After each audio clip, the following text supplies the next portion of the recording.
Is there something in here? There is something. And I was like, well, we cannot ignore the mirror anymore. Touching me. It's touching you right now. Because I felt something on my pinky finger. It's touching you right now. We're Amy and Adam, and this is Kindred Spirits Inside the Investigation.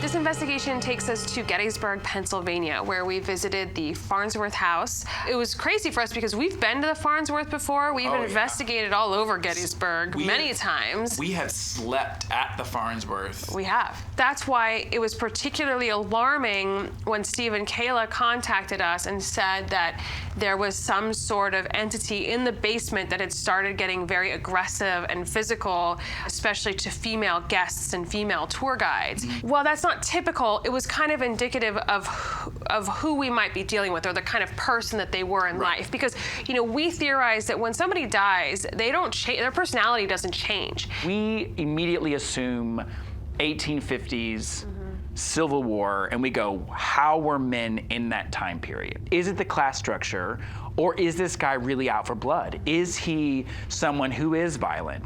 And you have to take all of those things into consideration when you're speaking to somebody from a different century. They were pretty convinced that the activity was coming from this mirror that was in the basement. We are not antique dealers. You know, we looked at the mirror and our first assessment was, well, it's really not that old. So we brought in a gentleman named Barry Strom who kind of assessed the mirror for us and told us the date. Judging from this, we're going to look at the screws, type of metal, holding it together. I would think around 1900s, 1910, in that range. Really? Just for the frame. Okay. The glass is much newer. My guess is 50s or 60s for the glass replacement. But it's a very ornate frame, and I strongly suspect it was originally for a painting. I think they added the glass to it later. I wonder what the painting was. This is a whole different thing. So where did the frame come from? So the mirror had come from an estate sale from the Collins family a number of years earlier. So once we got a name and a family associated with this mirror, it really gave us a path. Let's start focusing on the Collins family and figure out, is there anybody there or anybody associated with this family who might be responsible for the activity at the Farnsworth House now? There were a lot of kids in that family, but one of the kids, Clarence Collins, he was picked up for like trafficking women over state lines with the purpose of like prostituting them.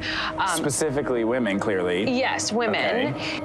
And whatever entity is here isn't very kind to women in particular. Exactly. What he was most notorious for, though, was he was involved in a murder of a Gettysburg tour guide in the early 1900s. He was just a bad egg. You take the women about the prostitution, about the smuggling, about the not being nice. I mean, that alone is just, it's like, you know, that's just his character. But the aggressive and mean activity only focused around women. Of all the people to be connected to that mirror. And then he was a very skilled painter. So it just made me wonder, was this frame at some point a frame for one of his pieces of art? There's this weird energy in Gettysburg where you have the Farnsworth House, you have the Jenny Wade house that's near there, and they have that connection because supposedly the bullet that killed Jenny Wade, which was the only civilian who died in the Battle of Gettysburg, came from the attic in that house. You have across the street, which is the Orphanage, which we had been to before. I think particularly in this case, getting access to those other locations and using that theory that, you know, entities can communicate with each other helped us a great deal to find out what had changed at the Farnsworth House. Because we had been there many, many times, and we had experienced activity in the attic and in the basement, but there was just something really off at this point. We started with the Orphanage and we started asking about the Farnsworth House. While we didn't get any answers pertaining to the Farnsworth House in that space, but using the SLS camera, we were able to document this huge, tall figure. Is there something in here? There is something. Where? Right here? Uh-huh. That's where I got grabbed last time. It is. And it was right next to me. You know, I was able to like reach out and you could see it reach out its hand and touch my hand. I remember getting the anomaly on the SLS and doing the things that you do. You assess it, you move the camera around to make sure it's not something in the space, and nope, it just stayed right there. And Touching me. It's touching you right now. Because I felt something on my pinky finger. It's touching you right now. Like spider webby. You can touch my hand. There's a level of guard that you have to kind of keep up a little bit until you feel comfortable enough to like let them interact. When we went across the street to the Jenny Wade house, we thought, well, maybe possibly whoever's there will let us know more information about the Farnsworth house. So we go, we set up downstairs, we're doing an EVP session. Where did this new thing come from? Person, I would say. Where did they come from? Listen to this.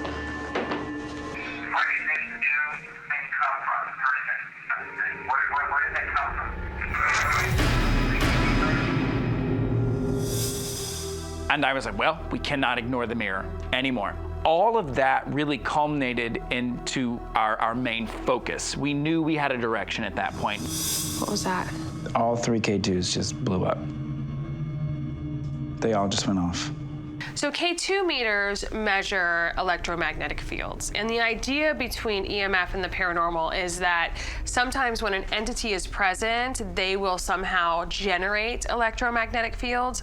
But then there's also the idea that high EMF levels can kind of affect people and can make you feel paranoid, can cause hallucinations, you know. So we look at EMF in both regards when we're investigating. So we set them up again in the orphanage in this case to see if we would kind of get that type of activity again. Clearly Gettysburg is super haunted. We've all been here and had experiences. But the Farnsworth House feels like things have escalated a bit recently. And so we were at the Jenny Wade house and we asked specifically, is there a new entity around the Farnsworth house? And it said yes. And we said, where did it come from? And it says mirror. We had a couple ideas for how to investigate the mirror. We created traditional Psychomanteum. I had heard of psychomanteums before and had kind of seen them in use, but I had not ever seen one to this level. In order to make a psychomanteum, you have to tilt the mirror down at an angle so that when you're looking straight at it, you're not going to see yourself. And then you light a single candle behind you and turn out all the lights. So your only source of light is the candle behind you and everything else is just darkness. And then you sit and you stare at the mirror. Everything just disappeared. Like I was just staring at it, just was complete darkness.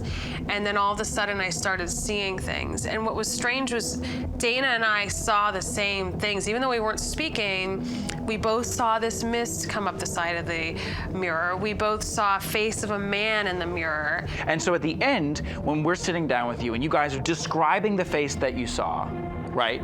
And then you grabbing that piece of paper where we have a picture of Clarence Collins and we give it to Dana because she has no idea about these people. And we say, which one is it? And she goes, that guy. Yeah. And it was Clarence Collins. Well, what do you do with a haunted mirror?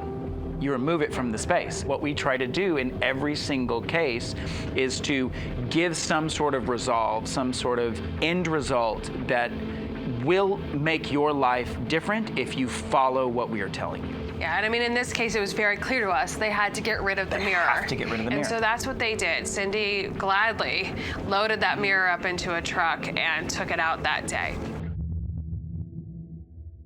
Thanks for watching, and keep up with Kindred Spirits and more behind-the-scenes action on Travel Channel Go.